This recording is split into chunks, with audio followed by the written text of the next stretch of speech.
There is a wind that blows across the Mongolian steppe that has carried the same whispers for 800 years. It moves through endless grass, over mountains scarred by time, through valleys where ancient rivers carve their paths into memory. That wind remembers a name that once made emperors tremble and kingdoms fall. It remembers the thunder of hooves, the silence before battle, and the shadow of an empire that stretched from the Pacific Ocean to the gates of Europe. This is not the story you were told in school. This is not the tale of a barbarian warlord who emerged from nowhere to burn the world. This is something far more complex, far more human, and far more terrifying in its truth. The Mongols were not savages stumbling through history by accident.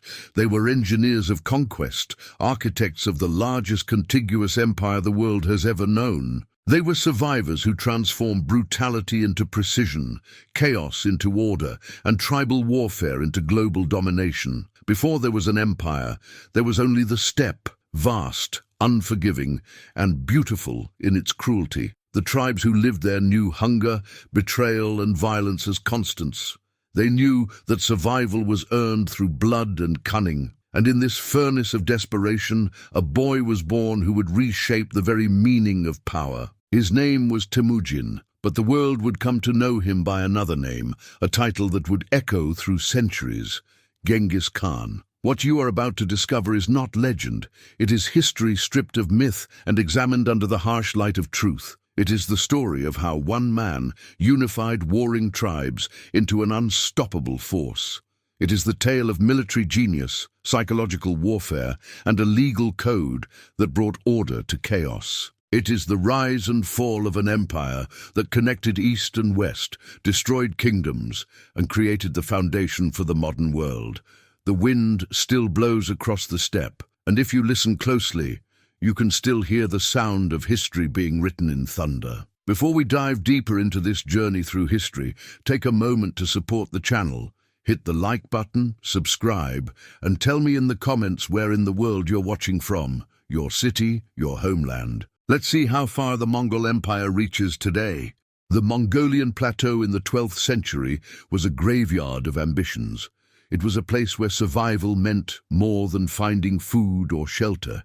It meant navigating a labyrinth of betrayal, blood feuds, and shifting loyalties that could turn a brother into an executioner overnight.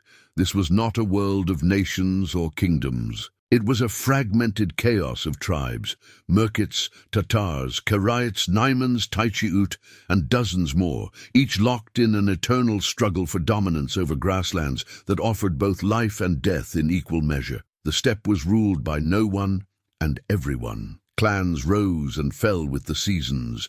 A chieftain who commanded 1,000 warriors in summer could be a frozen corpse in the snow by winter. Alliances were formed through marriages, oaths, and blood rituals, but they crumbled just as quickly. A man who shared your fire tonight might sell you to your enemies tomorrow for 3 horses and a sack of grain. Trust was a luxury no one could afford. Poverty was not just an economic condition, it was a weapon. Entire families could be wiped out by a single bad winter or a failed hunt. Starvation was so common that it barely warranted mention in the oral histories passed down through generations. Children were abandoned when there was not enough food to go around. The weak were left to die because compassion was a liability. This was not cruelty for its own sake. It was the brutal mathematics of survival in a land where mercy meant extinction. Slavery thrived in this environment. Defeated enemies were not simply killed, they were absorbed, broken, and repurposed. Warriors became servants, women became property, and children were raised to forget their origins and serve their captors. Entire clans could vanish into bondage after a single raid. The line between free and enslaved was razor-thin and easily crossed. A man could be a chieftain one day and a beast of burden the next. War was constant, but it was not the grand battlefield clashes of sedentary empires. It was ambushes in the night, raids on livestock, kidnappings and skirmishes that erupted without warning and ended just as quickly. There were no standing armies, no supply lines, no sieges. Warfare was fluid, personal, and vicious. A tribe's strength was measured not by territory, but by horses, warriors, and the fear it inspired. Revenge feuds could last generations, with entire bloodlines dedicated to avenging slights that no one alive could even remember. The Tatars dominated the eastern regions, serving as enforcers for the Jin Dynasty to the south. The Khwarezms controlled the central steppe, their khans powerful enough to negotiate with foreign powers, but too divided to unify the tribes. The Naimans held the west, blending Turkic and Mongol traditions into a hybrid culture that looked down on the so-called true Mongols as primitive and weak. And scattered throughout were dozens of smaller clans, each proud, each desperate, each willing to do anything to survive. Into this world of chaos and blood, a boy would be born who would do the impossible. He would take these warring tribes, these enemies who had spent centuries tearing each other apart, and forge them into a single, unstoppable force. But before he could conquer the world, he would first have to survive a childhood that would break most men before they ever became warriors. His name was Temujin, and his story begins not with triumph but with poison, abandonment, and a betrayal that would define the rest of his life. But who was Temujin before he became the Khan who would shake the world? What horrors forged him in the fires of the steppe? The answer lies in a childhood so brutal, so filled with loss and rage, that it would have destroyed a lesser soul, and instead it created a legend. Temujin was born in 1162 near the Onon River, clutching a blood clot in his fist. The shamans whispered that this was a divine omen, a sign that he would grow to be a great warrior, destined to spill blood across the world. But destiny is a luxury reserved for those who survive long enough to claim it, and Temujin's childhood would be a masterclass in endurance, betrayal, and rage. His father, Yesugei, was a chieftain of the Borjigin clan, a man respected for his strength and cunning. Yesugei had enemies, as all powerful men did on the steppe, but he had carved out a place for his family through violence and alliances. When Temujin was 9 years old, his father took him to the Ongirat tribe to arrange a marriage. There the boy met Börte, a girl with fire in her eyes who would one day become his anchor in a world of chaos. Yesugei left his son with Börte's family to solidify the engagement and began the journey home. He never made it back. On the way, Yesugei stopped at a Tatar encampment, a fatal mistake. The Tatars had long memories, and Yesugei had given them plenty of reasons to hate him. They welcomed him with smiles and offered him food and drink, and he accepted, never suspecting that every cup was laced with poison. By the time he realized what was happening, it was too late. He died slowly, painfully, knowing that his death would doom his family. When news of Yesugei's death reached the Borjigin clan, 13-year-old Temujin rushed home to claim his father's position. He arrived to find the clan already fracturing. The warriors who had once followed Yesugei took one look at the boy standing before them, young, unproven, powerless, and made their choice. They abandoned him. They took the herds, the weapons, the tents, and they left Temujin, his mother Hoelun, and his siblings with nothing but shame and a few scrawny horses. The family was cast out into the wilderness.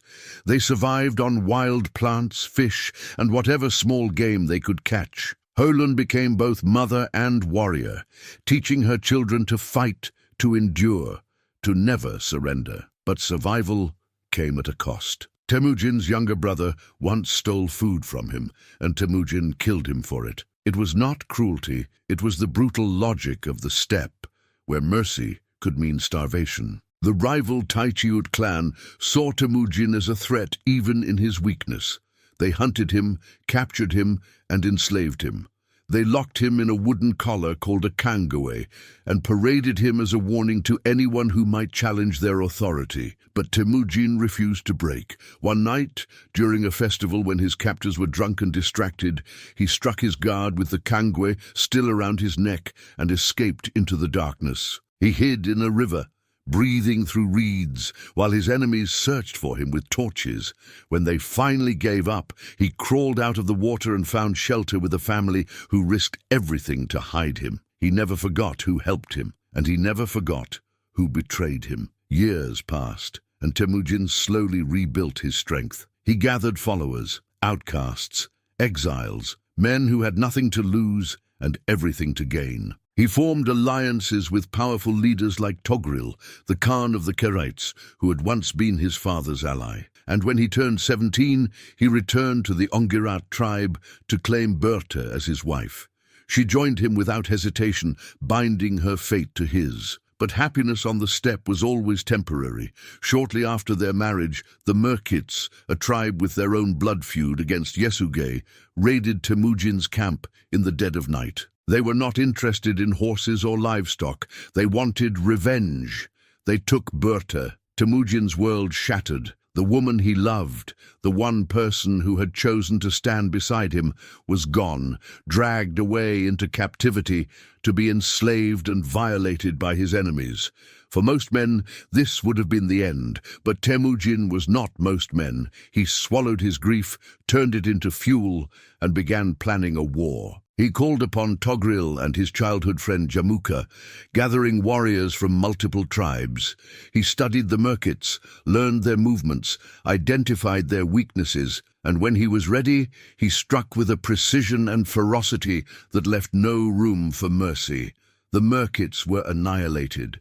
Their camps were burned, their warriors slaughtered, their families scattered to the winds. When Temujin found Börte, she was pregnant. He did not know if the child was his or the result of her captivity. It did not matter. He claimed the boy, named him Jochi, and raised him as his own. In that moment, Temujin made a choice that would define the rest of his life.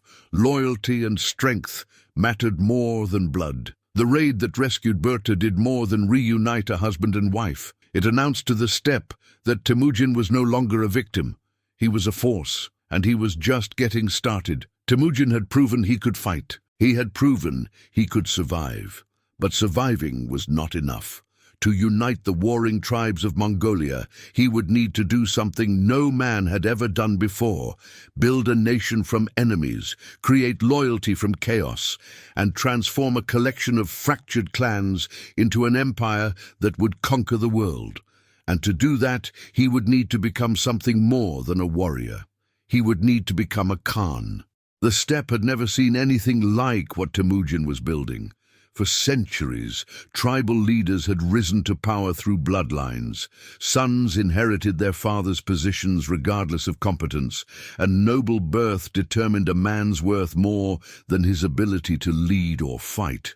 It was a system that bred weakness, entitlement, and division. Temujin looked at this ancient structure and decided to burn it down. He began by doing the unthinkable, promoting men based on merit rather than ancestry. A shepherd who proved himself in battle could command a unit of 1,000 warriors.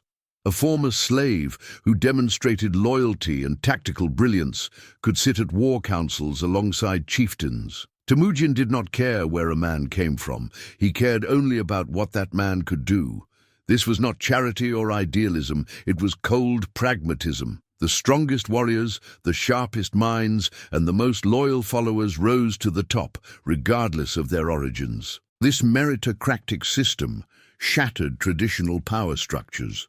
Old noble families who had ruled for generations suddenly found themselves competing with commoners. Some adapted, proving their worth through action rather than lineage. Others refused, clinging to their titles and bloodlines, and Temujin crushed them without hesitation. He was creating something new, a nation where loyalty and ability were the only currencies that mattered. To bind his growing coalition together, Temujin introduced the Yassa, a legal code that would govern every aspect of Mongol life. The Yassa was not a collection of abstract principles or philosophical ideals.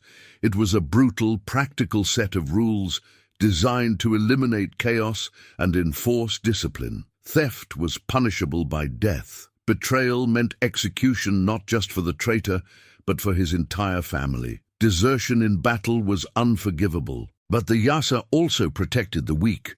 Widows and orphans were to be cared for, and religious tolerance was mandatory. Every tribe, every clan, every warrior who joined Temujin's confederation was subject to the same laws. There were no exceptions, no special privileges for nobles, no loopholes for the powerful. The Yassa did something revolutionary. It created equality under law. A common herder and a chieftain's son faced the same punishment for the same crime. This was unheard of on the steppe, where justice had always been negotiable, where power determined guilt or innocence. Temujin's code was absolute, and he enforced it without mercy. Men who had spent their lives navigating a world of shifting alliances and personal vendettas suddenly found themselves in a system where rules actually meant something. His diplomacy was as brutal as it was efficient. When a tribe refused to submit, Temujin offered them a choice: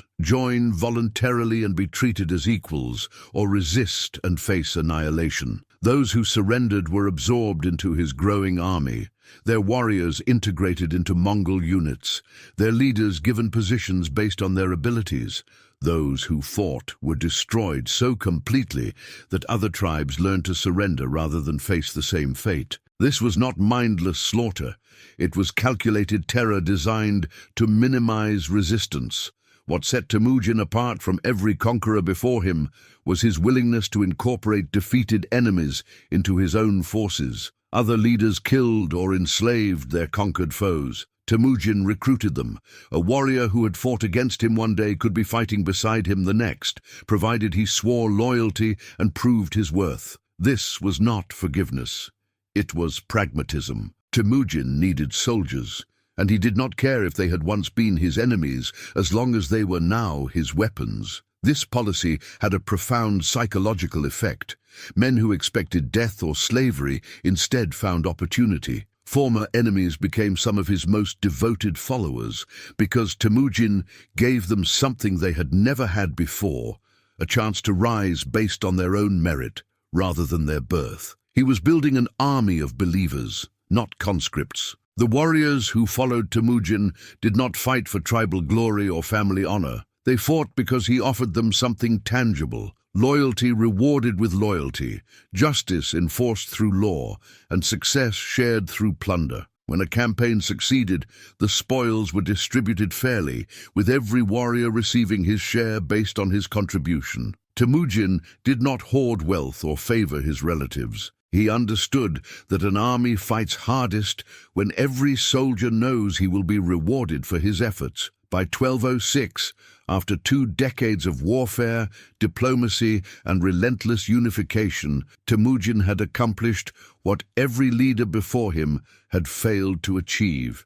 He had united the Mongols, the Karets, Naimans, Tatars, Merkits, Ongirat, and dozens of smaller tribes. Enemies who had spent centuries killing each other were now one people under one leader. At a great assembly called a Kurultai, the tribal chiefs gathered and proclaimed him Genghis Khan, universal ruler. The steppe had been unified, but unification was only the beginning. Genghis Khan now commanded the most disciplined, motivated, and dangerous army the world had ever seen, and he was about to turn that army loose on civilizations that had no idea what was coming. But an army, no matter how loyal or unified, is only as effective as its weapons and tactics. And Genghis Khan was about to reveal the true secret of Mongol dominance: a military machine so advanced, so ruthlessly efficient, that it would rewrite the rules of warfare itself. The world was about to learn that the Mongols were not barbarians stumbling through history.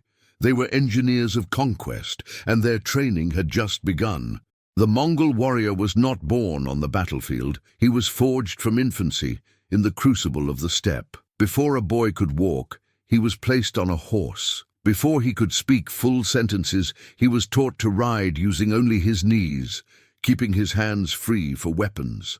By the age of 4, he was hunting small game with a bow scaled to his size. By 10, he could fire arrows from a galloping horse with lethal accuracy. By the time he entered battle as a teenager, he had spent his entire life preparing for war. This was not military training as civilizations understood it. This was a way of life. Mongol children did not train for a few hours a day and then returned to normal life. They lived, ate and breathed horsemanship and archery from dawn until dusk. The steppe itself was their training ground, and survival was their curriculum. A boy who could not ride was useless. A boy who could not shoot was dead weight, and the steppe did not tolerate weakness. The Mongol horse was the foundation of their power. These animals were small, stocky, and unremarkable compared to the larger war horses of European knights or Chinese cavalry. But what they lacked in size, they made up for in endurance, resilience, and adaptability. A Mongol horse could survive on grass and snow when other breeds would starve. It could cover vast distances without rest, and each warrior had multiple horses in rotation, allowing the army to travel faster and farther than any enemy could anticipate. In 1281, Genghis Khan's forces covered 210 kilometers in 2 days while pursuing an enemy. In 1241, Subu'tai's army traveled 290 kilometers in 3 days through deep snow and brutal winter cold. This mobility was not superhuman, it was engineering. The Mongol composite bow was one of the most advanced weapons of the medieval world.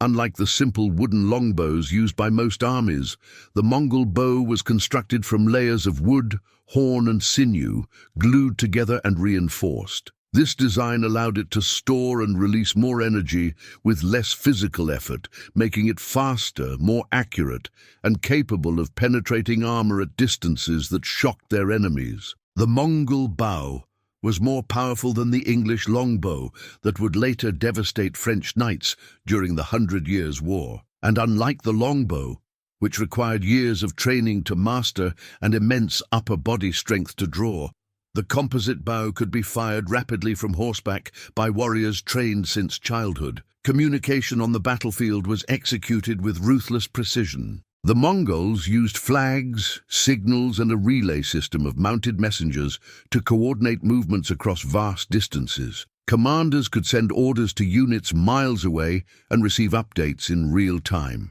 This level of coordination was unheard of in medieval warfare, where most armies struggled to maintain cohesion once battle began. The Mongols operated like a single organism, with every unit aware of the larger strategy and capable of adapting instantly to changing circumstances. Their tactics were as sophisticated as their equipment. The standard Mongol formation was a swarm of light cavalry, mounted archers who circled enemy formations, raining arrows from a distance while staying just out of reach. These riders, called mangudai, were a nightmare for infantry. They combined speed and precision, able to harass, weaken, and demoralize an enemy without ever committing to close combat. When the enemy formation began to fracture, heavy cavalry would charge in to deliver the killing blow. The feigned retreat was a Mongol specialty. They would engage an enemy, fight fiercely, and then suddenly break and flee. Overconfident opponents would pursue, breaking their own formations in the process. The Mongols would lead them into ambushes, exhaust them with long chases, or simply turn around and slaughter them once they were disorganized and vulnerable. Armies that had never faced this tactic fell for it repeatedly, mistaking calculated withdrawal for panic. The pincer maneuver was another devastating tactic. Mongol forces would advance in multiple columns across a broad front, maintaining contact through messengers and signals.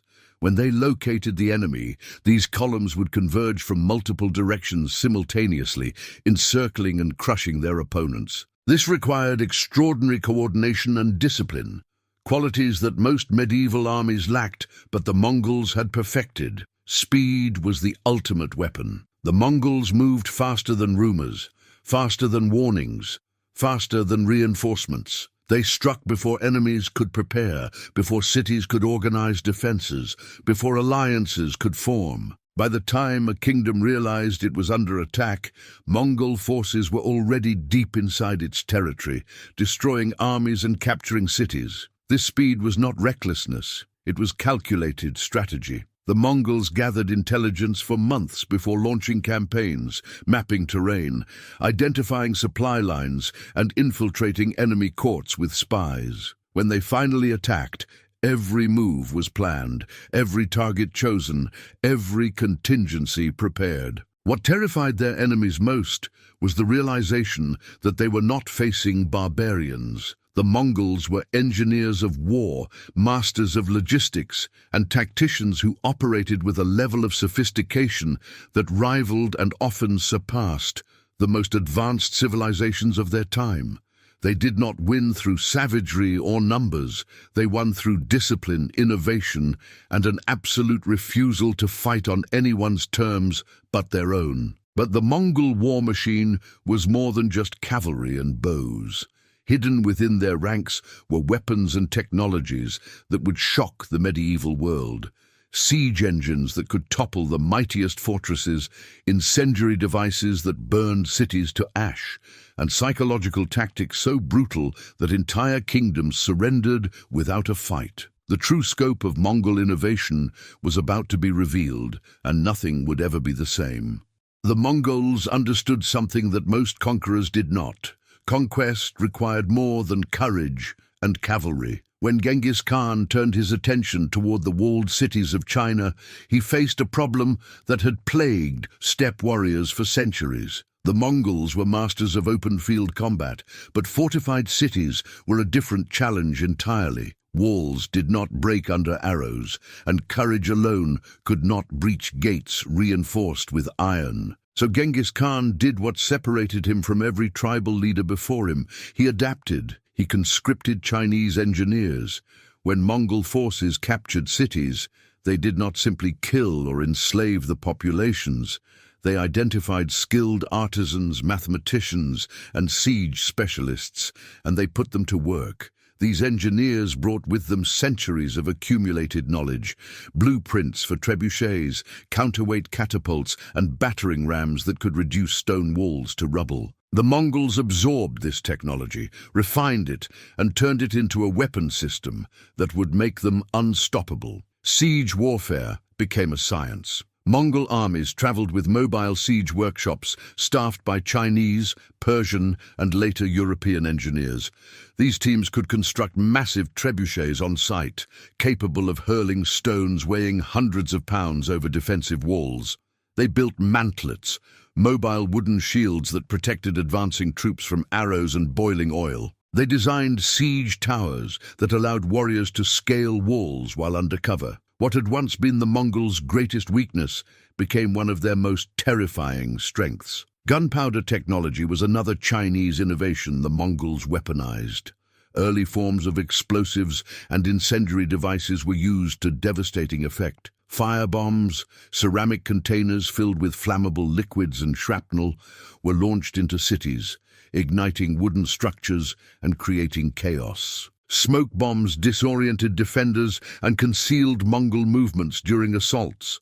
These were not crude weapons. They were precision instruments of terror designed to break the will of defenders before the final assault even began. But the most powerful weapon in the Mongol arsenal was information. Genghis Khan built an intelligence network that spanned continents. Merchants, traders, and travelers were debriefed upon entering Mongol territory, providing detailed reports on distant kingdoms, their military strength, political divisions, trade routes, and internal conflicts. Spies were sent years in advance of invasions, infiltrating courts, studying defenses, and identifying potential allies among disaffected nobles. By the time a Mongol army appeared on the horizon, its commanders already knew more about their enemy than most kings knew about their own kingdoms. The Mongol messenger system was revolutionary. Known as the Yam, this network consisted of relay stations positioned every 25 miles across the empire.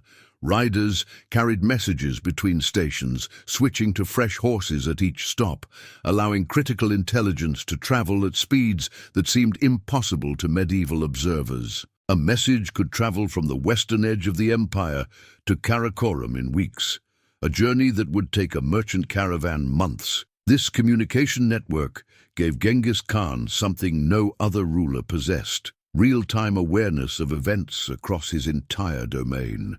Maps were another tool the Mongols used with ruthless efficiency. Captured cartographers were forced to create detailed charts of terrain, rivers, mountain passes and fortified positions. These maps allowed Mongol generals to plan campaigns with precision, identifying supply routes, ambush points, and strategic choke points. While European armies often marched blindly into unfamiliar territory, the Mongols moved with the confidence of men who knew every hill, every river crossing, every weakness in the landscape. Psychological warfare was perhaps the most terrifying weapon the Mongols deployed. They understood that fear could accomplish what arrows and siege engines could not. When a city resisted, the Mongols did not simply conquer it, they annihilated it. Entire populations were massacred, their skulls stacked into pyramids as warnings to neighboring cities. Survivors were sent ahead as refugees, spreading stories of Mongol brutality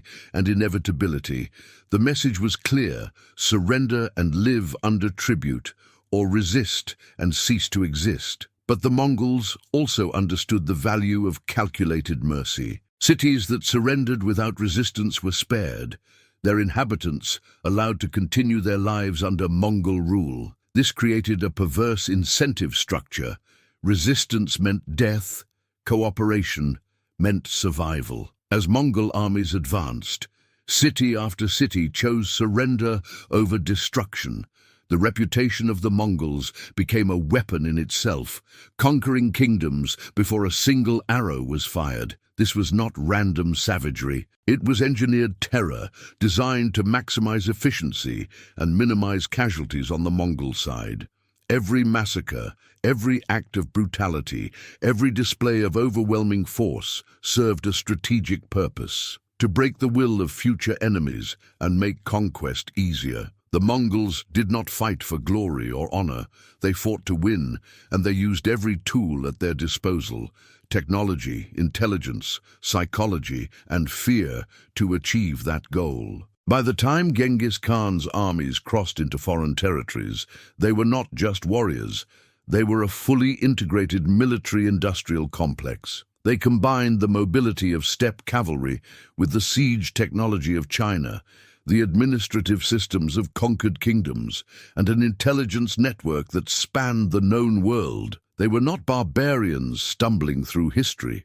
They were the most advanced military force of their age. With an army this powerful, this organized, and this ruthless, the question was no longer if the Mongols could conquer.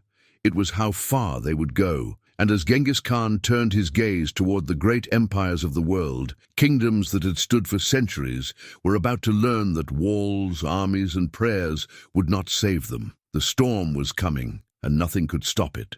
In 1211, the Jin Dynasty ruled northern China with an army of hundreds of thousands, fortified cities, and walls that had stood for centuries. They looked north toward the Mongol steppe with contempt, viewing the nomads as primitive raiders incapable of threatening a true empire. By 1215, the Jin capital of Zhongdu, modern-day Beijing, was a smoking ruin, its population slaughtered or scattered, its treasures carried away by an army the Jin had dismissed as barbarians. Genghis Khan had launched 3 campaigns against the Jin, each more devastating than the last.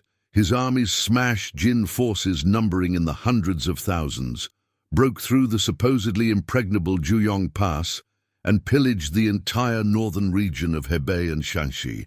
In 1214, the Mongol army surrounded Zhongdu, trapping the Jin emperor inside his own capital. The emperor panicked and agreed to become a tributary state, offering tribute, a princess, and humiliating concessions in exchange for peace. Genghis Khan accepted and withdrew. But when the Jin emperor abandoned Zhongdu and fled south to Kaifeng, Genghis Khan saw it as betrayal. He sent his generals back with orders to finish what they had started. Mongol forces, now reinforced by defecting Jin generals and Khitan warriors who had turned against their former masters, besieged Zhongdu again. This time, there would be no negotiations. The city held out for months, but starvation, disease, and internal collapse did what the Mongol siege engines could not. On June 1st, 1215, Zhongdu fell. The Mongols systematically burned it to the ground. The destruction was so complete that when Kublai Khan later built his capital on the ruins, he had to construct an entirely new city. But China was only the beginning. In 1218, a Mongol trade caravan arrived in the city of Otrar, on the western edge of the Khwarezmian Empire, a vast Muslim state stretching from Afghanistan to the Caspian Sea. The governor of Otrar, suspecting the merchants of being spies, had them executed and seized their goods. Genghis Khan sent ambassadors demanding justice. The Khwarezmian Shah Muhammad II had the ambassadors killed. It was the last mistake his empire would ever make. In 1219, Genghis Khan turned west with an army of over 100,000 warriors. The Khwarezmian Empire had twice that number: fortified cities, professional armies, and centuries of military tradition. It did not matter. The Mongols did not fight the way the Khwarezmians expected. They moved faster, struck harder, and used tactics that rendered traditional defensive strategies useless. Mongol forces split into multiple columns, advancing on several fronts simultaneously, coordinating through their messenger system with a precision that seemed supernatural to their enemies. City after city fell. Bukhara, one of the great centers of Islamic learning, was sacked after a brief siege.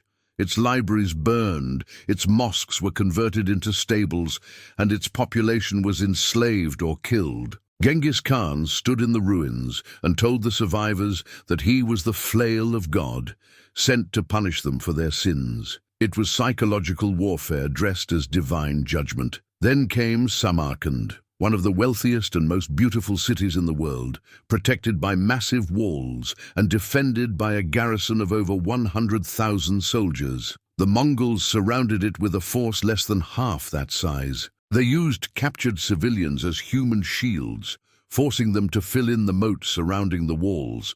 They deployed siege engines constructed on-site by Chinese engineers, hurling massive stones and firebombs into the city day and night. After 5 days, the garrison attempted a breakout.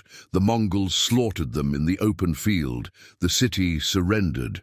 What followed was a massacre designed to serve as a lesson to the rest of the world. The entire population, estimated at over 1 million, was herded outside the walls and divided by occupation. Artisans and skilled craftsmen were spared and sent east to work for the Mongol Empire. Everyone else was killed. The executions took days. When it was over, Samarkand was a ghost city, its streets filled with corpses, its buildings burned, its wealth plundered. The message was unmistakable. Resistance was not just futile, it was suicidal. Shah Muhammad fled west, chased by Mongol forces led by the generals Jebei and Subutai. They pursued him across Persia, through Azerbaijan, and into the Caucasus. The Shah died on an island in the Caspian Sea, broken and paranoid, as his empire collapsed around him. His son attempted to rally resistance, but was hunted down and killed. Within 4 years, the Khwarezmian Empire, one of the most powerful states in the Muslim world, had ceased to exist. But Jebei and Subutai did not stop. They continued west, crossing the Caucasus Mountains and entering Eastern Europe. In 1223, they encountered a coalition of Russian princes and their Kipchak allies at the Kalka River. The Europeans had never faced an enemy like the Mongols. They charged in disorganized waves, expecting a traditional battle. Instead, the Mongols used feigned retreats, encirclements, and archery to systematically destroy them. The Russian forces were annihilated. Jebei and Subutai returned east, having scouted the entire region and reported back to Genghis Khan that Europe was weak, divided, and ripe for conquest. From China to Eastern Europe, the medieval world was gripped by panic. Entire kingdoms had fallen in months. Armies that outnumbered the Mongols had been crushed with contemptuous ease. No fortress was safe, no army was strong enough, no distance was too far. The Mongols were not raiders, they were an extinction event. But conquest through force was only part of the story. The Mongols wielded another weapon even more terrifying than their cavalry: reputation. By the time their armies appeared on the horizon, entire cities were already defeated.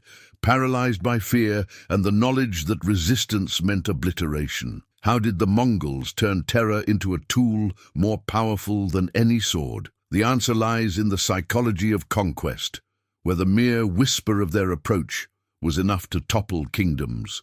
Fear was the Mongols' most devastating weapon, and they wielded it with surgical precision. Long before their armies appeared on the horizon, their reputation had already done half the work of conquest. Cities surrendered without a single arrow being fired, not because the Mongols were invincible, but because resistance seemed suicidal. This was not accidental, it was engineered. The Mongols understood that breaking an enemy's will to fight was more efficient than breaking their walls. The strategy began with intelligence gathering. Years before an invasion, Mongol spies infiltrated target regions, posing as merchants, travelers, or refugees.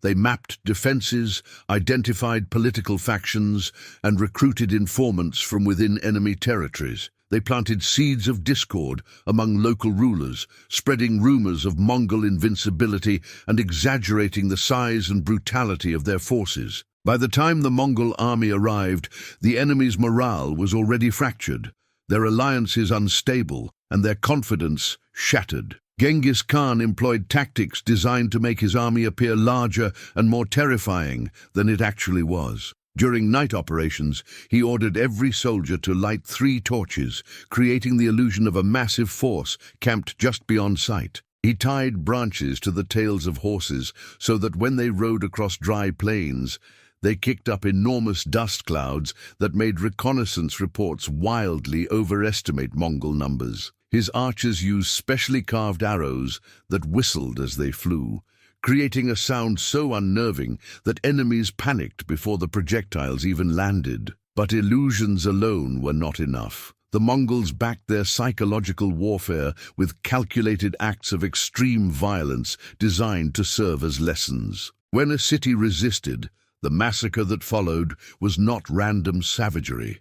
It was a deliberate demonstration. The Mongols killed methodically, ensuring that a few survivors escaped to spread word of what happened to those who defied them. These refugees became unwitting propaganda tools, carrying stories of horror that grew more exaggerated with each retelling. The message was always the same: surrender and live under tribute, or resist and be erased from history. The destruction of cities like Samarkand and Nishapur became cautionary tales that echoed across continents.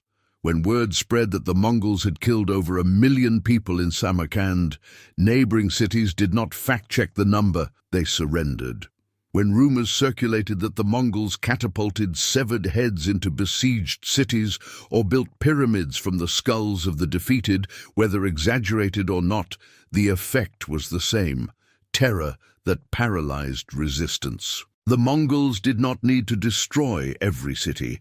They only needed to destroy enough to ensure the rest fell without a fight. Propaganda was weaponized with ruthless efficiency. The Mongols projected themselves as liberators to oppressed populations, promising freedom from corrupt local rulers and religious tolerance in exchange for submission. To conquered peoples, they offered incorporation into the empire with opportunities for advancement. Former enemies could become Mongol generals if they proved their worth. This created divisions within kingdoms, where commoners and disenfranchised nobles saw the Mongols not as invaders, but as potential saviors from their own aristocracies. At the same time, the Mongols cultivated an image of divine wrath. Genghis Khan declared himself the scourge of God, sent to punish the wicked. This framing transformed Mongol invasions from military campaigns into apocalyptic judgments.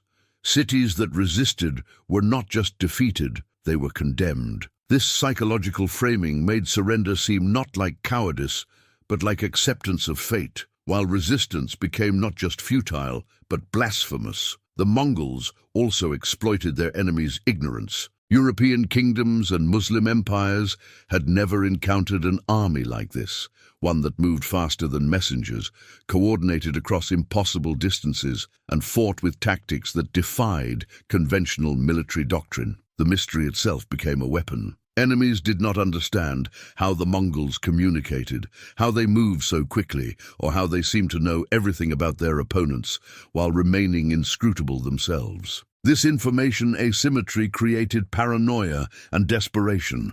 By the time a Mongol army arrived at a city's gates, the psychological siege had already begun. Defenders knew that resistance meant annihilation, surrender meant survival, and hesitation meant watching neighboring cities burn while contemplating their own fate. The choice was never truly a choice. It was a calculation of inevitability, and most chose to live. The brilliance of Mongol psychological warfare was its efficiency. They conquered vast territories without exhausting their armies, because fear did the work of thousands of soldiers. Cities that might have held out for months surrendered in days. Kingdoms that could have fielded massive armies instead fractured internally, with factions competing to be the first to submit in hopes of favorable treatment. The Mongols did not need to be everywhere, they only needed to be somewhere. And the rest of the world would imagine them at every border, behind every hill, in every shadow. Fear was not a byproduct of Mongol conquest, it was the strategy itself. And it worked with terrifying effectiveness. But terror and cavalry alone do not explain how a nomadic people conquered sedentary empires with centuries of administrative experience. Beneath the brutality, the Mongols were building something extraordinary, a system of governance, law, and infrastructure that would transform their conquests from temporary raids into a stable empire. And the architects of this hidden order were about to reveal that the Mongols were not just destroyers, they were builders of a new world. The world saw the Mongols as destroyers, but those who survived long enough to observe their empire discovered something unexpected. Beneath the brutality lay a system of governance more sophisticated than many kingdoms they had conquered. The Mongols were not just raiders extracting wealth and moving on.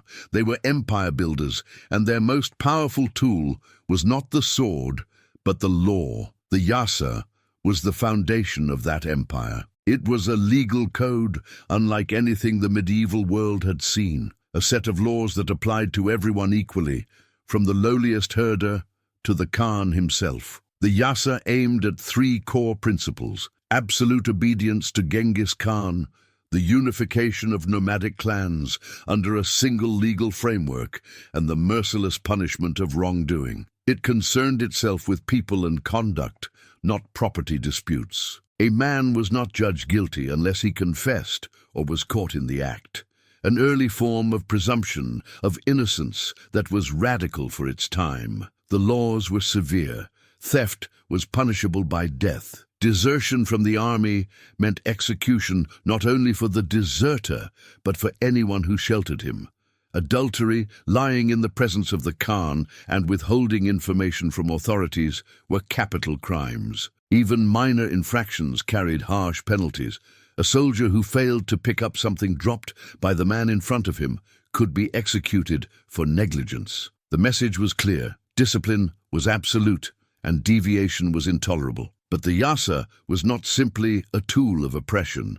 It also protected the weak and ensured fairness in a way that shocked conquered peoples accustomed to arbitrary aristocratic justice. Widows and orphans were to be cared for. Property rights were sacred. Theft was forbidden under penalty of death, making Mongol-controlled territories among the safest for merchants and travelers in the medieval world. Inheritance laws ensured that a man's wealth passed to his heirs rather than being seized by the Khan, incentivizing loyalty and economic productivity. For the first time in steppe history, wealth could be accumulated across generations. Perhaps most revolutionary was the Yassa's enforcement of religious tolerance. At a time when Christian kingdoms were launching crusades and Muslim caliphates enforced rigid orthodoxy, the Mongol Empire allowed Christians, Muslims, Buddhists, Taoists, and shamans to practice their faiths freely. Genghis Khan exempted religious leaders from taxation and protected places of worship. This was not idealism, it was pragmatism. Religious tolerance prevented uprisings based on faith, encouraged cooperation among diverse conquered populations, and projected the Mongols as liberators rather than oppressors. The Yam postal system was one of the empire's greatest administrative achievements. Relay stations were established every 25 to 30 miles across the entire empire, stocked with fresh horses, food, and supplies. Messengers carrying the Khan's seal could requisition anything they needed and travel at speeds that seemed impossible to medieval observers. This network allowed Genghis Khan to coordinate military campaigns across thousands of miles, receive intelligence in near real time, and maintain administrative control over the largest contiguous empire in history. A message could travel from Eastern Europe to Mongolia in weeks, a journey that would take civilian travelers months or even years. Tribute collection was organized with ruthless efficiency. The Mongols conducted detailed censuses of conquered territories, cataloging populations, resources, and economic capacity. Taxes were fixed and predictable, eliminating the arbitrary extortion that characterized most medieval kingdoms. As long as tribute was paid on time, local populations were largely left alone to govern themselves. Resistance meant destruction, but compliance meant stability and protection under Mongol law. For many conquered peoples, Mongol rule was less oppressive than the regimes they had lived under previously. Internal discipline within the Mongol army was legendary. Soldiers who looted without authorization were executed. Warriors who broke formation or disobeyed orders faced immediate death. The spoils of war were distributed according to strict regulations, with shares allocated based on rank and contribution. This prevented the infighting and chaos that plagued most medieval armies after victories. The Mongol military was not a mob. It was a disciplined organization bound by law and mutual accountability. The empire's legal system extended beyond the Mongols themselves. Conquered peoples were allowed to maintain their own customs and laws for internal matters, as long as they did not conflict with Mongol authority. This federalist approach reduced resistance and allowed the empire to govern vast, culturally diverse territories without the administrative burden of micromanagement. Local rulers who submitted were often kept in power, provided they paid tribute and supplied troops when called upon. What shocked observers most was not the severity of Mongol law, but its consistency. In a world where justice was negotiable, where nobles could commit crimes with impunity and commoners were punished for breathing wrong, the Mongols enforced their laws equally. A nobleman caught stealing faced the same punishment as a peasant. Even members of the royal family were subject to the Yassa. This created a sense of fairness that, paradoxically, made the harshness of Mongol law more acceptable to those living under it. The Yassa was kept secret, never published or made widely known, which gave the Khan's court flexibility to interpret and modify it as needed. But its effects were visible everywhere, in the safety of trade routes, the predictability of taxation, the protection of religious minorities, and the stability of an empire that spanned from the Pacific Ocean to Eastern Europe. The Mongols were not barbarians imposing chaos. They were architects of order, building a legal and administrative system that would outlast their conquests and influence governance for centuries to come. But the empire's success was not built on law alone. Behind Genghis Khan stood figures whose influence shaped the Mongol world in ways history has largely forgotten. Women who wielded power, made decisions, and ruled kingdoms in their own right. In a medieval world that relegated women to the margins, Mongol women stood at the center of power, and their stories are about to rewrite everything we thought we knew about the steppe empire. In a medieval world that treated women as property, Mongol women were anomalies. They owned land, commanded respect, influenced policy, and in some cases ruled empires. This was not an accident of history, but a deliberate feature of steppe culture, where survival required every member of society to contribute, regardless of gender. And no woman embodied this power more completely than Börte, the first empress of the Mongol Empire. Börte was betrothed to Temujin at the age of 10, married him at 17, and became the foundation upon which Genghis Khan built his empire. Her dowry brought wealth and legitimacy to a man who had been an outcast, giving him the resources and political recognition needed to begin his rise. But Börte was far more than a strategic marriage. She was advisor, administrator, and the one person whose counsel Genghis Khan trusted above all others. When she was kidnapped by the Merkits shortly after their marriage, Temujin did not accept her loss and move on, as many steppe leaders would have. He launched a campaign of vengeance that destroyed the Merkit tribe entirely and rescued her, an act that demonstrated his loyalty and announced to the steppe that he was a force to be reckoned with. Börte returned pregnant, and though rumors circulated that her firstborn son Yochi might not be Genghis Khan's biological child, he claimed the boy as his own. Börte rose above the whispers, maintaining her position as principal wife and grand empress. Her political influence was extraordinary. When Genghis Khan maintained an alliance with Jamukha, his childhood friend and blood brother, it was Börte who recognized that the relationship had become dangerous. She advised her husband to sever the alliance, and he followed her counsel. Years later, Jamukha would be defeated in battle and executed.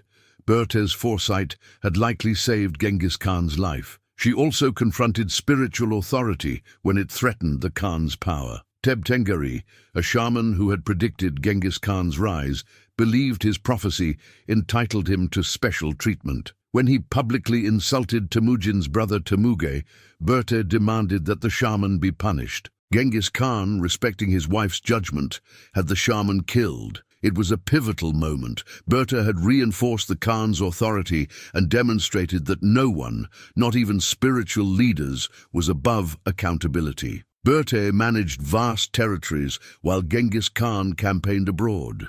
She ruled the Mongol homeland alongside Temuge, overseeing trade routes that spanned Asia, managing economic affairs, and administering justice. The Kurlan River, which had belonged to the Tatars, was assigned to her personally.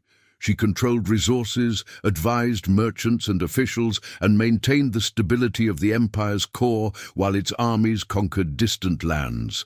Other wives accompanied Genghis Khan on campaigns, but Börte remained behind, ruling in her own right. Her children became instruments of empire. She gave birth to 4 sons, Yochi, Chagatai, Ogedei, and Tolui, who would divide and rule the Mongol world after their father's death. Her 5 daughters were married to key political allies, cementing diplomatic relationships and expanding Mongol influence through strategic kinship networks. Börte understood that marriage was politics, and she orchestrated these unions with the precision of a military campaign. But Börte was not the only woman wielding power in the Mongol Empire. After Genghis Khan's death, his son Ogedei succeeded him as Great Khan, but it was Ogedei's widow, Töregene Khatun, who would shape the empire's future. When Ogedei died in 1241, Töregene assumed the role of regent, ruling the empire for 5 years, while maneuvering to place her own son Guyuk on the throne. She purged rivals, restructured the administration, and consolidated power with ruthless efficiency. Töregene was not merely keeping the throne warm, she was ruling an empire that stretched from Korea to Eastern Europe, and she did it with the authority and competence of any Khan. Then there was Sorghaghtani Beki, the widow of Genghis Khan's youngest son, Tolui. She is remembered by historians as one of the most capable administrators in Mongol history. A Nestorian Christian ruling over Buddhist and Muslim territories, Sorghaghtani maintained religious tolerance and administrative stability in her domains. She invested in infrastructure, supported scholarship, and carefully positioned her sons, Mongke and Kublai, to eventually rule the empire. When Mongke became Great Khan in 1251, it was the culmination of years of political strategy orchestrated by his mother. Later, Kublai would conquer China and establish the Yuan dynasty, completing what Genghis Khan had begun. Sorghaghtani did not live to see it, but her influence shaped the empire for generations. Mongol women were not passive observers of history, they were architects of it. They owned property independently, managed economic enterprises, advised on military strategy, and ruled territories. In an era when European queens were confined to ceremonial roles and Muslim women were often secluded, Mongol women sat in councils, negotiated treaties, and commanded respect. This was not feminism in the modern sense. It was pragmatism born of necessity. The steppe did not allow for wasted talent, and Mongol culture recognized that power was not gendered. Börte died in 1230, having remained Genghis Khan's senior wife and most trusted advisor until the end. She had shaped the empire as much as any general or administrator, and her influence echoed through the decades that followed. The Mongol Empire was not built by one man. It was built by partnerships, alliances, and the contributions of women whose names history has too often forgotten. But every empire is built on the life of its founder, and even the greatest conquerors are mortal. In 1227, Genghis Khan would die under circumstances so mysterious that the truth remains hidden to this day. His death would become one of history's greatest unsolved enigmas, a secret guarded by the steppe itself, and the search for his tomb would consume centuries, yielding nothing but legends and whispers in the wind. In August 1227, during the final campaign against the Western Xia in northwestern China, the man who had conquered half the known world died. He was 65 years old, an extraordinary age for someone who had spent his entire life at war. The date is generally accepted as August 18th, though even that remains uncertain. What is far more mysterious and far more frustrating to historians is how he died. The Mongols kept his death secret for weeks, concealing it from both their enemies and their own troops until the Western Xia were completely destroyed. By the time the world learned that Genghis Khan was dead, the circumstances surrounding his death had already been buried beneath layers of rumor, propaganda, and deliberate misinformation. The most widely accepted theory is that he died from complications following a fall from his horse. Genghis Khan was an expert horseman, but age diminishes even the greatest riders. According to this account, he fell while hunting, sustaining internal injuries that his body, worn down by decades of warfare and harsh steppe living, could not recover from. For a man in his 60s living in the 13th century, internal bleeding or organ damage would have been a death sentence. The story is plausible, fitting with what we know about Mongol culture and the brutal reality of life on the steppe. But it is also convenient, a dignified death for a warrior, free from the humiliation of disease or assassination. Another prominent theory suggests he died of illness. The History of Yuan, a Chinese text compiled during the Ming Dynasty, states that Genghis Khan suffered from a fever that killed him within 8 days. Recent research has proposed that the illness was bubonic plague. The Mongol army was experiencing an outbreak of the Black Death during the Western Xia campaign, making it entirely possible that the Khan himself contracted the disease. The symptoms described, fever, rapid onset, death within a week, align with plague more closely than with typhoid, which had previously been suggested. If true, it would mean that one of history's greatest conquerors was brought down not by an enemy's blade, but by a bacterium carried by fleas on rats. More sensational accounts claim he was assassinated. One legend, almost certainly propaganda invented by his enemies, suggests that a Tangut princess from the Western Xia, captured and brought to his camp, killed him.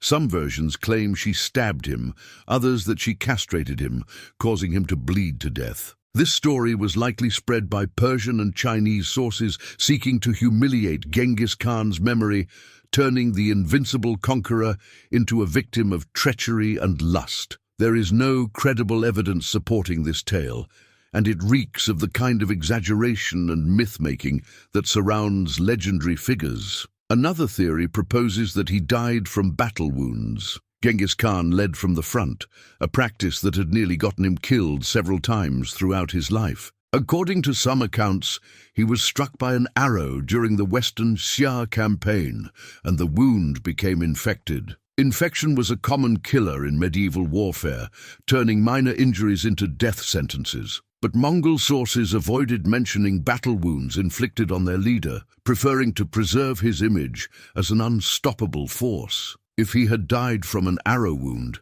it is entirely possible that the Mongols suppressed this information to maintain the myth of his invincibility. The simplest explanation is that Genghis Khan died of natural causes.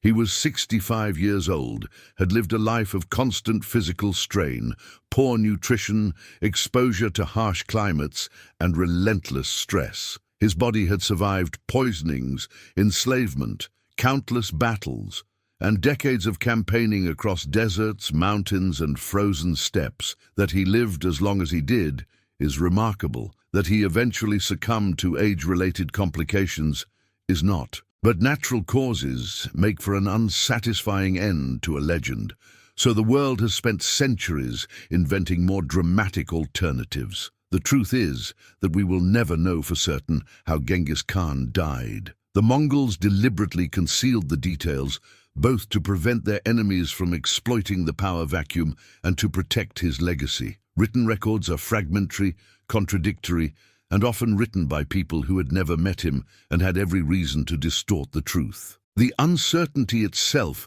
became part of the legend, but the mystery of his death is nothing compared to the mystery of his burial. According to Mongol tradition, Genghis Khan's body was returned to Mongolia and buried somewhere on Börte Khaldun, a sacred mountain where he had once hidden from enemies as a young man. His followers dug a deep grave, placed him inside with treasures and weapons, and then executed everyone who had witnessed the burial, slaves, guards, and anyone who happened to be nearby. They left no markers, no monuments, no indication that anything had been disturbed. Horses were allegedly ridden over the site to erase all traces. For 8 centuries, explorers, archaeologists, and treasure hunters have searched for Genghis Khan's tomb. Expeditions have scoured Börte Khaldun, scanned the landscape with ground-penetrating radar, and analyzed historical texts for clues. They have found nothing.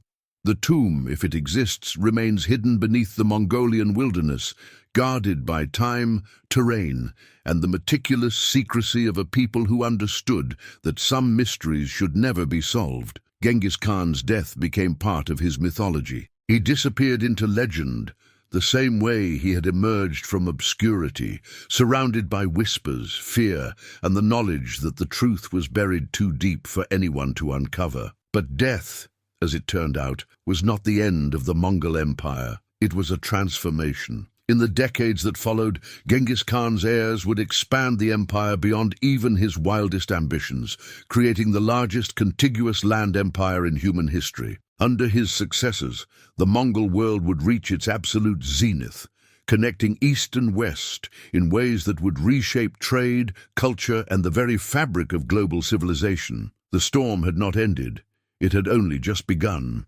When Genghis Khan died in 1227, the question facing the Mongol Empire was not whether it would survive, but whether it would continue to expand. In 1229, a great Kurultai assembled on the banks of the Khwarezm River to confirm what Genghis Khan had already decreed, that his third son, Ögedei, would succeed him as Great Khan. It was the first formal transfer of imperial power in Mongol history, and it would set the stage for the empire's golden age. Ögedei Khan ruled from 1229 to 1241, and under his leadership the Mongol Empire reached its greatest territorial extent. Where Genghis Khan had conquered, Ögedei consolidated and expanded. He completed his father's unfinished campaigns, launched new invasions across multiple fronts, and transformed the Mongol state from a nomadic confederation into a functioning empire. His reign represented not just military dominance, but the maturation of Mongol governance. One of Ögedei's first major achievements was the completion of the conquest of the Jin Dynasty in northern China. The Jin had resisted the Mongols for decades, but in 1234 their capital fell and the dynasty was extinguished. This victory was crucial. It gave the Mongols control over the heartland of Chinese civilization, along with access to Chinese engineers, administrators, and wealth. It also opened the path to the Song dynasty in southern China, setting the stage for the eventual Mongol unification of all China under Kublai Khan decades later. But Ögedei's ambitions extended far beyond China. In 1235, he authorized a massive western campaign led by his nephew Batu Khan, targeting Russia and Eastern Europe. The Mongol forces swept through Russian principalities with devastating efficiency, capturing city after city. In 1240, they sacked Kiev, the political and cultural heart of Kievan Russes, reducing it to ruins and crushing Russian resistance. For more than 2 centuries afterward, Russia would remain tributary to the Mongol Golden Horde. The Mongols did not stop at Russia. They pushed westward into Poland and Hungary, crushing European armies at the Battle of Legnica in 1241 and the Battle of Mohi the same year. European knights, trained in individual combat and chivalric tradition, were annihilated by Mongol cavalry tactics that emphasized coordination, speed, and overwhelming firepower. The Mongols reached the Adriatic Sea, and for a brief moment it seemed that Western Europe itself would fall. Only the death of Ögedei in December 1241 halted the advance, as Mongol generals withdrew to participate in the selection of a new great Khan. At its peak under Ögedei, the Mongol Empire stretched from Korea to Hungary, from Siberia to Persia, covering an estimated 9 million square miles. It was the largest contiguous land empire in human history, but Ögedei's genius was not just in conquest, it was in administration. He built the capital city of Karakorum on the Orkhon River in Mongolia, transforming it from a collection of tents into a cosmopolitan hub of trade, diplomacy, and culture. He expanded the Yam relay system, ensuring that messages could travel across the empire at unprecedented speeds. He standardized taxation, introduced bureaucratic structures borrowed from Chinese governance, and maintained the Mongol policy of religious tolerance. This administrative sophistication gave rise to what historians call the Pax Mongolica, the Mongol peace. For the first time in centuries, the Silk Road was secure from end to end. Merchants could travel from Venice to Beijing without fear of bandits, warlords, or arbitrary taxation. The Mongols protected trade routes, established laws against theft, and created a diplomatic passport system called the garage that guaranteed safe passage for authorized travelers. Goods, technologies, and ideas flowed across Eurasia in ways that had not been possible since the Roman Empire. Chinese gunpowder technology spread westward. Persian astronomical instruments and mathematical knowledge traveled eastward. European artisans found employment in Mongol courts, while Mongol officials adopted Chinese administrative techniques. The cross-pollination of cultures, religions, and technologies under Mongol rule accelerated innovation across the civilized world. The Mongols, often portrayed as destroyers, became facilitators of one of the greatest exchanges of knowledge in human history. Ögedei's Chinese advisor Yelu Chukai convinced him to reverse traditional Mongol policy and preserve conquered territories rather than simply destroying them. Instead of leveling northern China and converting it to pasture land, Ögedei taxed it, utilized its skilled population, and absorbed its governmental systems. This decision not only saved Chinese civilization in the north, but also provided the Mongols with the administrative expertise needed to govern an empire that spanned deserts, forests, steppes, and river valleys. Religious tolerance remained a cornerstone of Mongol policy. Christians, Muslims, Buddhists, Taoists, and Jews lived under Mongol rule without religious persecution. The Great Khan's court hosted theologians and scholars from every faith, debating doctrine and philosophy in an atmosphere of intellectual curiosity that was extraordinary for the 13th century. This tolerance was not born of modern liberal values. It was strategic pragmatism designed to prevent rebellion and maintain stability across a multicultural empire. By the time Ögedei died in 1241, the Mongol Empire had reached the height of its power and sophistication. It was no longer a horde of nomadic warriors. It was a functioning state with laws, infrastructure, trade networks, and diplomatic relationships that spanned 3 continents. The world had never seen anything like it, and it would be centuries before any empire would rival its scale or influence.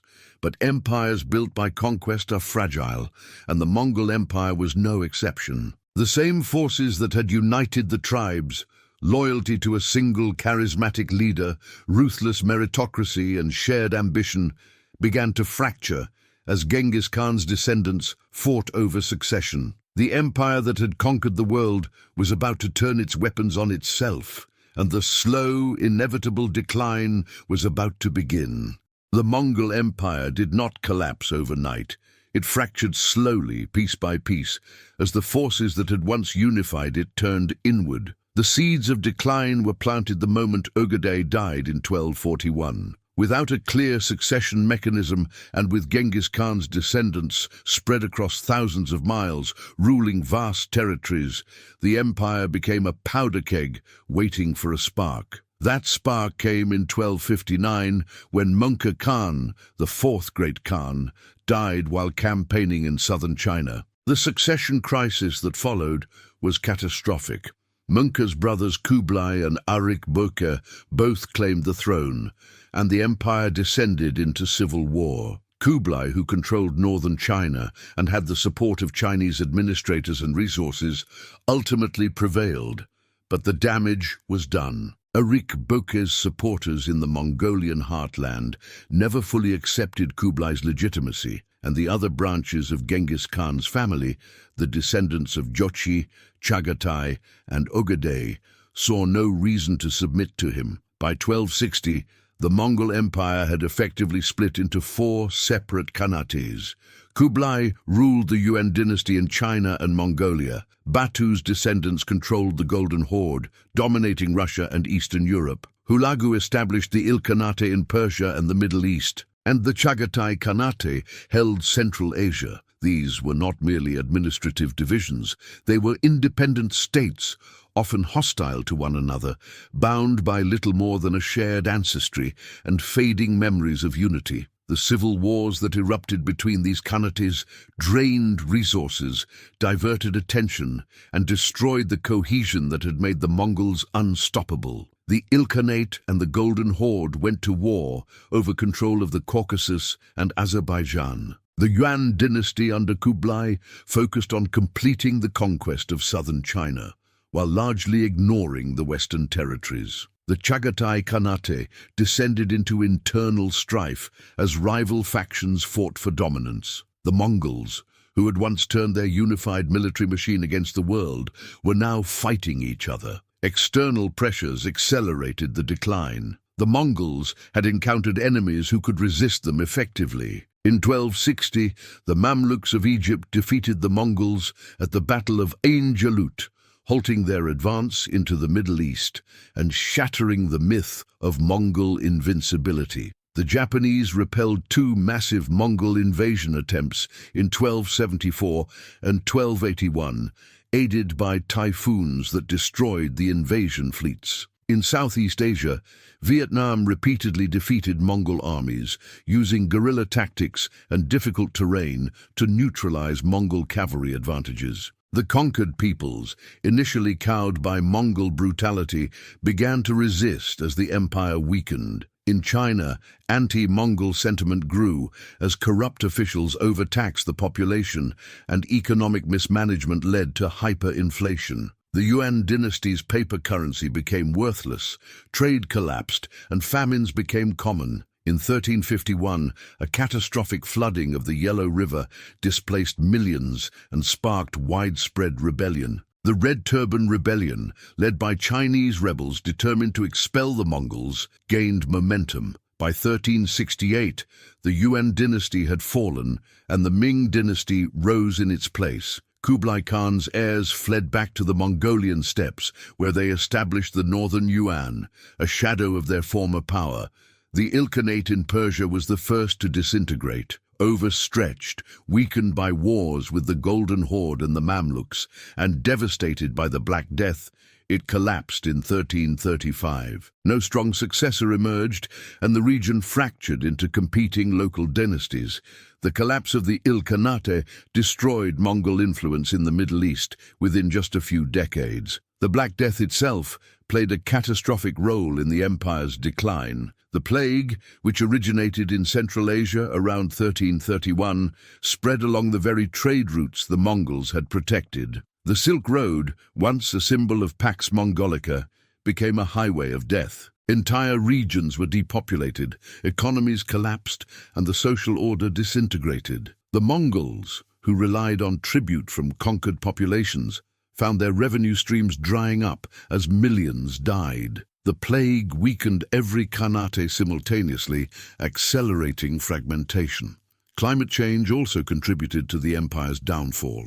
The warm, wet period that had fueled the rise of the Mongols, providing abundant grass for horses and livestock, ended in the 14th century. Droughts, colder winters, and crop failures struck the steppes and the agricultural regions the Mongols controlled. The ecological foundation that had supported Mongol expansion began to erode. Herds dwindled, armies could not be sustained, and the nomadic lifestyle that had once been the Mongols' greatest advantage became a liability. Cultural assimilation further weakened Mongol identity. In China, Mongol rulers adopted Chinese customs, language, and bureaucratic systems. In Persia, they converted to Islam and embraced Persian culture. The Golden Horde became heavily influenced by Turkic and Russian traditions. The descendants of Genghis Khan's warriors were no longer steppe nomads. They were sedentary rulers who had lost the mobility, discipline, and unity that had made their ancestors unstoppable. As they assimilated, they became vulnerable to the very peoples they had conquered. The Golden Horde was the last major remnant of the Mongol Empire, maintaining its grip on Russia until the 15th century. But even it fragmented into smaller khanates: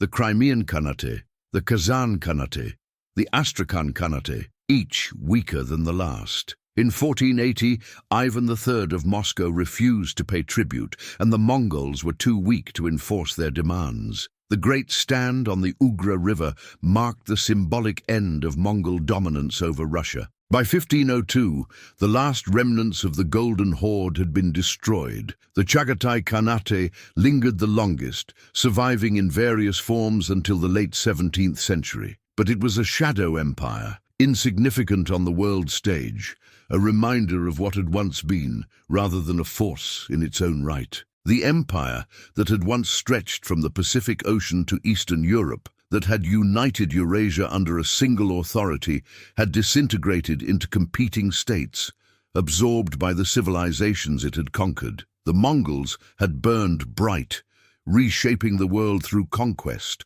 but like all empires built on military dominance, they could not sustain themselves once expansion stopped. But even in death, the Mongol Empire refused to fade quietly into history. Its legacy would echo through the centuries, in trade routes that connected continents, in legal systems that influenced governments, in the mixing of cultures and technologies that reshaped civilization. The name of Genghis Khan would transcend time, becoming more than a man, more than a conqueror, a myth, a symbol, a ghost that would haunt the steppes and the world forever.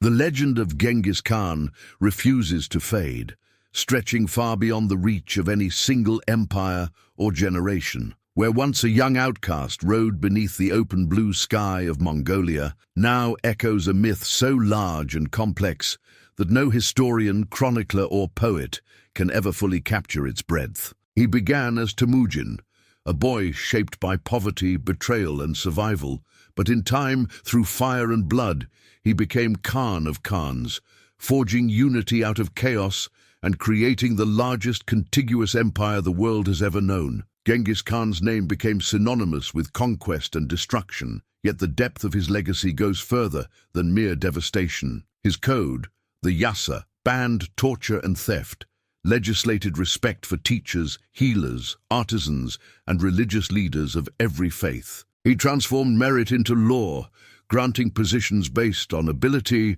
not birthright, and demanded obedience tempered with loyalty and fairness. The empire he built fostered protected trade routes, exchanged ideas and technology from China to Persia to Europe, and shaped the world with a vision that blended ferocity and pragmatism. The myth of Genghis Khan is not only written in blood and steel, it is etched into the very fabric of cultures across Asia and beyond. Millions today carry his genetic legacy, as studies reveal a living echo of his lineage stretching from the Pacific to Eastern Europe. His memory haunts the steppe, whispered in the wind and the stories of every people touched by the Mongol storm. In Mongolia, he remains a symbol of unity, resilience, and the endless possibility of reinvention. As centuries passed, the empire fractured, giving rise to kingdoms and cultures born from Mongol rule, but the legend endured. Genghis Khan became more than a conqueror, more than a man.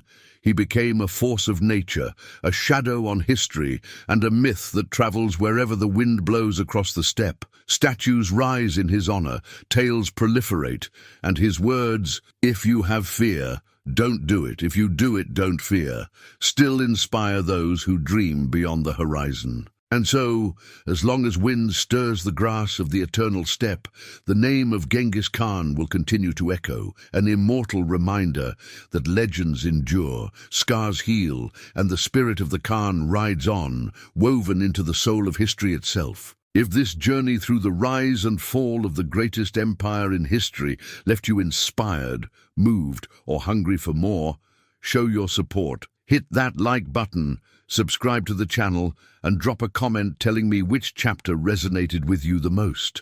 Was it the brutal childhood that forged a conqueror, the women who ruled from the shadows, or the psychological warfare that brought kingdoms to their knees? Share this video with someone who loves history, who questions what they've been taught, or who simply wants to understand how one man reshaped the entire world. And check out the playlist in the description for more epic stories like this. Until next time, remember, as long as the wind blows across the steppe, the legend of Genghis Khan will never die.